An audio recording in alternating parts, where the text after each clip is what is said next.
Mine? First, you have to introduce yourself. I'm Jeff, Pop's oldest son. And I have two stories.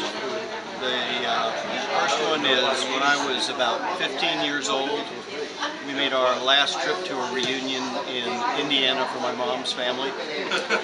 And we're in a drugstore similar to what used to be the Eckards. They're pretty widely distributed around Indiana. And it was Best Drugs. And Mr. Best was in the drugstore. He like Jack Eckard visiting one of his stores. Very nice, sociable guy, shaking hands with customers, giving out ballpoint pens and things like that. Dad walked up, of course, and talked to him, and without actually saying it, led him to believe that he was some kind of high mucky-muck at KSC.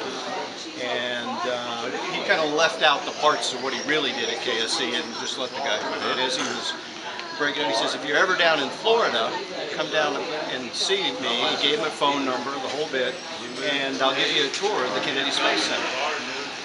So about a year or so later, I get home from high school, got the car, and my mom says, Mr. Best called, and here's some money. Meet him and another couple that they're traveling through Florida and take him on a tour of the Kennedy Space Center, on the bus tour.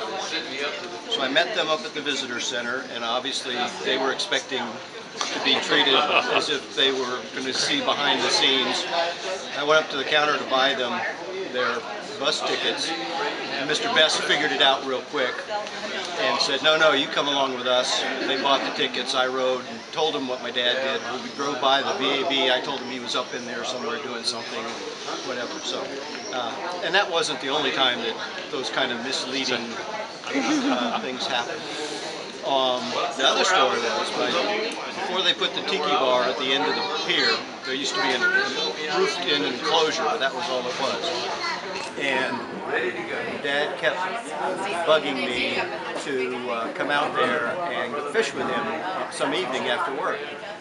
Well, I finally decided to do it, and I went out there, and there's 4 or 5 guys, and they had set up a surf casting rod with the drag set to 0, so with some heavy weights on it, on the corner, and they ended up, the waves would make this thing sound like it had a fish on it. And one guy had, at that time, a really high-tech Cadillac rear view mirror.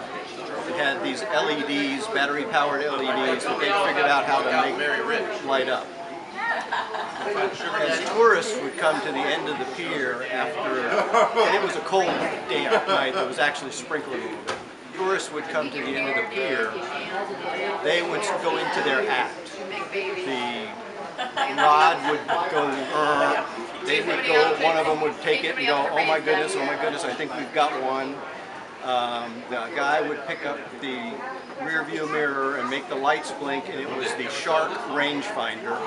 It would tell them it was exactly 200 yards off and that it would be a while. They had a little book of pictures, and the one big shark that's ever been caught on the pier was in this book of pictures, and someone had actually planted a Timex watch when they cut open the stomach of the shark, just like the commercial had done.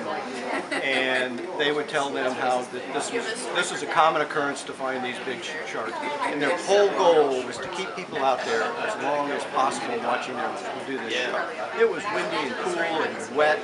And this one poor guy came out from Chicago. He was in gym shorts and a t-shirt. They kept him out there for 45 minutes because he just kept saying, well, I'm from Chicago, I could handle this kind of stuff. And then at the very end, this guy wasn't giving up. They lost the shark. We went, oh, doggone it, we lost it. Well, a couple of times tourists come out and do that. Pretty bad night, so it wasn't too much. But anyway, this family comes out, all blonde, their father, mother, and the 4 stepstone kids, all blonde as all get out. And they come out and they stand and watch, and they start going into their routine, they do the whole thing.